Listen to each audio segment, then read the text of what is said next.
अस्सलाम वालेकुम नाज़रीन। इस एपिसोड के आगाज़ में हम देखते हैं कि ख़यालात के बाद बोरो राकिब से कहता है, हमने जो मुहिम शुरू की है वो बहुत अहम है और ये मेरे लिए बहुत अहम है। तो राकिब और फिर अली कहता है, हम मुहिम से भागने वाले नहीं हैं चाचा, हम इससे भी गुजर जाएंगे। तो बोरो कहता है, अली ये बार अलग है, इस बार ये मुहिम कुछ और है। राकिब कहता है, ऐसा लगता है कि कोई ऐसी बात है जो आपने मुझसे नहीं बताई। बोरो जवाब देता है, भेड़िए के अल्फाज उसका शिकार होते हैं। जब मैं शिकार करूंगा तो तुम मेरी परेशानी समझ जाओगे। रास्ता देखो, मुझे नहीं। उधर राकिब इमालर्क से कहता है, इज़्ज़त ए माब, मैं आपकी कोशिशें कभी नहीं भूलूंगा। मैं बिला शक बादशाह और उसकी भांजी मारियो को भी नहीं भूलने दूंगा। इमालर्क कहता है, आपकी बग्घी तैयार है, चलिए। तो राकिब कहता है, ये मेरा पीछा नहीं छोड़ेंगे। इमालर्क जवाब देता है, परेशान मत होइए, तमाम एहतियाती तदबीरें इख्तियार कर ली गई हैं।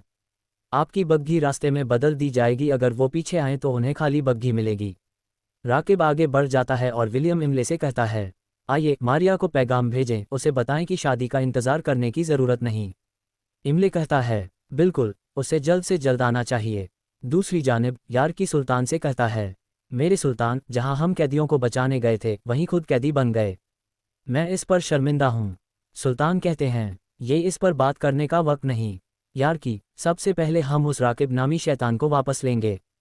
फिर सलाहुद्दीन से कहते हैं, सलाहुद्दीन चलो उस जगह चले जहां हम बोरो से मिलेंगे।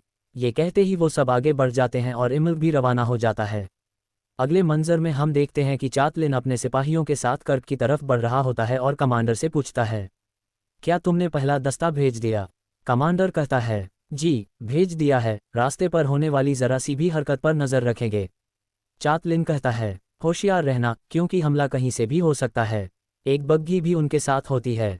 दूसरी जानिब जमशेद एक दुकान को कपड़ों से भर देता है। उसी वक्त कारातगन वहां आता है और ये देखकर हैरान हो जाता है। वो कहता है, जमशेद, इतनी रेशम तुमने क्या किया? क्या हम गीदड़ के लिए रेशमी कपड़े बनाएंगे? जमशेद कहता है, कारातगन ऐसे मत सोचो। इंसानियत की सबसे बड़ी ज़रूरत क्या है? कपड़े का एक टुकड़ा। कपड़े की तिजारत की जा सकती है और इसकी आमदनी कभी खत्म नहीं होगी। मेरी बात सुनो, कपड़े की तिजारत करते हैं। ये सुनकर कारातगन गुस्से से कहता है, अपने कपड़े अपने पास रखो। तुमने मेरी दुकान की क्या हालत कर दी है? ये कौन सा कपड़ा है? क्या हम दर्जी हैं? मुझे खुशबू चाहिए। जब रहिया थी तो ये दुकान खुशबूदार थी, उसके पास जादू था, अब देखो कपड़े ही कपड़े। जमशेद कहता है, मीला खुशबू को जानती थी और जहां तक हमारा ताल्लुक है हम उसे नहीं जानते। अगर हमने ऐसी दुकान खोली तो 2-3 दिन में सब कुछ लूट लिया जाएगा। कारातगन कहता है, क्या तुम समझते हो मैं लालची हूँ? मुझे सिर्फ अत्तर चाहिए, मैं अत्तर बेचूंगा। उसी वक्त इलियास वहां आता है और कहता है, तुम लड़ने वाले आदमी हो कारातगन, न अत्तर न कपड़ा, तुम्हारे लिए तलवारें और ज़िरह बेचना मुनासिब है। कारातगन हंसते हुए कहता है, तुम्हें क्या हुआ? क्या गुलाम चले गए? तमाशा खत्म, तुम्हारा सब कुछ बर्बाद हो गया। इलियास कहता है, पानी बहता है और अपना रास्ता तलाश करता है। हम ताजिर लोग हैं, अगर तुम चाहो तो मैं तुम्हारे लिए नायाब फौलाद लाऊंगा जो तुमने कभी नहीं देखा होगा। कारातगन कहता है, जाओ, वज़ीर सलाहुद्दीन तुम्हें मिस्र में तिजारत नहीं करने देंगे। इलियास कहता है, बहुत सी चीज़ें हैं जो मैंने अभी तुम्हें नहीं बताईं, तुम उसका सालार बन सकते हो। कारातगन कहता है, जाओ जाओ, मैं तुम जैसे का सालार नहीं बनूंगा। इलियास कहता है, अभी इनकार मत करो, मैं तुम्हारी दुकान को सामान से भर दूंगा।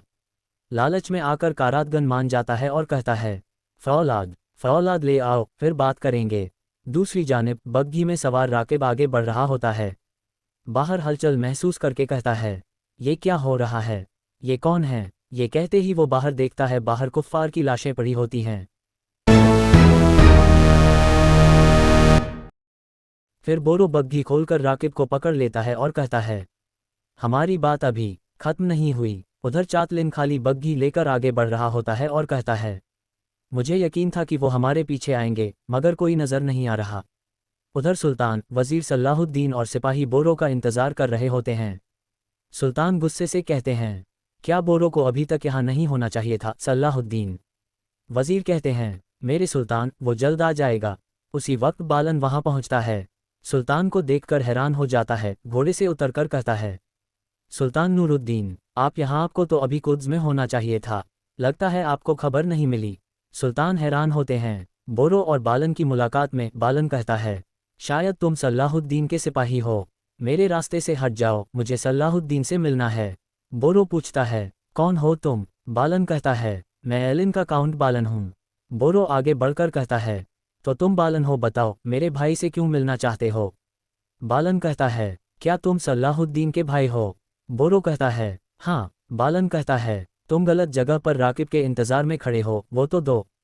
फिर कहता है, मैं इंतकाम के मुकाम तक नहीं पहुंच सका, इसलिए मैंने बोरो को खबर देने का फैसला किया। मगर जाते हुए मुझे बेचैनी हुई और मैं वापस आया कि देखूं क्या तुमने राकिब को पकड़ लिया है या नहीं। सलाहुद्दीन कहता है, यानी बोरो राकिब को पकड़ने के लिए कुद्स के रास्ते पर रवाना हो गया है। सुल्तान सोचते हैं, इसमें कुछ रहस्यमय है। वजीर सलाहुद्दीन कहते हैं, मेरे सुल्तान, हमें फ़ौरन कुछ करना चाहिए। वो सब वहाँ से रवाना हो जाते हैं। उधर बोरो राकिब के साथ आगे बढ़ रहा होता है। एक जगह रुककर कहता है, तुम वो हो जो हमें बताओगे कहाँ जाना है। राकिब कहता है, दो इम्कान है, या तो तुम मुझे काहिरा ले जाओ जहाँ तुम्हारा भाई है, या शाम जहाँ नूरुद्दीन है। बोरो कहता है, इनमें से कोई नहीं। राकिब पूछता है, फिर कहाँ। क्या तुमने गुलामों के ताजिर से सौदा किया है, क्या तुम मुझे बेच दोगे। ये सुनकर बोरो गुस्से में आ जाता है, उसे घोड़े से नीचे उतारता है और कहता है, ये हार देखो, जहाँ इसका मालिक है मुझे वहाँ ले चलो। राकिब कहता है, मैंने ये हार बोरो से लिया था और उसे फीक को बेच दिया। बोरो उसे पकड़कर कहता है, वो मेरी जिंदगी के साथी थे, मैं बरसों से उनका सुराग ढूंढ रहा हूँ, बताओ वो कहाँ हैं। वो उसकी गर्दन पर दबाव बढ़ाता जाता है। ये देखकर अली और राब परेशान हो जाते हैं। दूसरी जानिब सुल्तान नूरुद्दीन, वजीर सलाहुद्दीन, बालन और बाकी सब वहाँ पहुँचते हैं जहाँ बोरो ने हमला किया था। सल्लीबी लाशें देखकर बालन कहता है, लगता है तुम्हारा भाई राकिब को लेकर चला गया है। सुल्तान को बग्घी पर चिपका हुआ एक खत नजर आता है। वो कहते हैं, फिजूल में सुराग मत ढूंढो, जिसकी तलाश है वो यहाँ है तुम्हारे भाई बोरो की जानिब से। सलाहुद्दीन, पढ़ो ताकि सब सुने।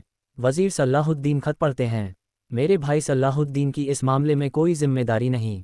मैं ताजिर राकिब को आपके पास नहीं ला सका, मुझे माफ़ कर देना। ये सुनकर वजीर सलाहुद्दीन को बहुत गुस्सा आता है, जबकि एक सल्लीबी छिपकर उन्हें देख रहा होता है। उधर बोरो राकिब की गर्दन पर दबाव बढ़ाते हुए कहता है, कहाँ है वो। राकिब हाँफता हुआ कहता है, खास गुलामों को खरीदने वाला एक ताजिर है, मैंने तुम्हारे आदमी उसे बेच दिए, वही जानता है। बोरो पूछता है, उसका नाम क्या है, जगह कहाँ है। राकिब हंसते हुए कहता है, अगर मैं बता दूं तो तुम मुझे मार डालोगे।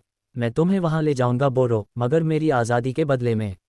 बोरो कहता है, मैं तुम पर क्यों भरोसा करूं। राकिब कहता है, क्योंकि तुम्हारे पास दूसरा रास्ता नहीं। तुमने अपने भाई और नूरुद्दीन दोनों को ललकारा है, तुम्हारे पास कोई और रास्ता नहीं। बोरो हार को देखते हुए कहता है, अगर तुमने कुछ गलत किया तो मैं तुम्हारे साथ मौत से भी बदतर सलूक करूंगा। उधर सुल्तान गुस्से से वजीर सलाहुद्दीन से कहते हैं, बोरो जिस भी सुराख में छिपा है उसे ढूंढ निकालो। वजीर अपने साथियों से कहते हैं, हर पत्थर के नीचे देखो, उर्फ इलियास को मेरे सामने पेश करो, शायद उसके पास राकिब के बारे में कुछ राज हों। बालन कहता है, मैं अफसुर्दा हूं, जब उसने कहा कि वो तुम्हारा भाई है तो मैंने उसे बता दिया। सुल्तान कहते हैं, बोरो की तकलीफ और उसका मकसद क्या है कि वो पकी पकाई दाल बिगाड़ रहा है। वजीर सलाहुद्दीन कहते हैं, अगर राकिब के पास जिंदगी जितनी अहम मालूमात न होती तो बोरो खुद को आग में न डालता। सुल्तान कहते हैं, तुम कैसे जानते हो, शायद वो राकिब का शरीक हो। वजीर कहते हैं, नहीं सुल्तान, बोरो ऐसा नहीं करेगा। सुल्तान कहते हैं, सलाहुद्दीन, क्यों नहीं करेगा, क्या तुम अपने भाई को बहुत जानते हो, याद करो नसरुद्दीन को, क्या उसने वो सब कुछ नहीं किया था जिससे मैंने मना किया था। वजीर सलाहुद्दीन कहते हैं, मेरे सुल्तान, जल्दी में हुक्म लगाना ठीक नहीं, मगर जो भी हो उसे मुझसे छिपाने की कोई माफ़ी नहीं। सुल्तान गुस्से से कहते हैं, सलाहुद्दीन, मैं दलील नहीं समझता, फ़ौरन दोनों को मेरे पास लाओ, वरना ये मामला हमारे दरमियान ऐसा जख्म खोल देगा जो कभी नहीं भरेगा। ये कहते ही सुल्तान आगे बढ़ जाते हैं और वजीर सलाहुद्दीन परेशान होकर कहते हैं, आह बोरो, तुमने मेरा सर झुका दिया। ये कहते ही वो अपने साथियों के साथ आगे बढ़ जाते हैं। नाजरीन, इसी मुकाम पर एपिसोड ख़त्म करते हैं। मिलते हैं बहुत जल्द अगले एपिसोड के साथ। वीडियो को लाइक करें और जिन्होंने अभी तक चैनल सब्सक्राइब नहीं किया वो फ़ौरन करें और बेल आइकन भी दबा दें ताकि आने वाली एपिसोड्स आपको आसानी से मिल सकें। दुआओं में याद रखें। अल्लाह हाफिज़।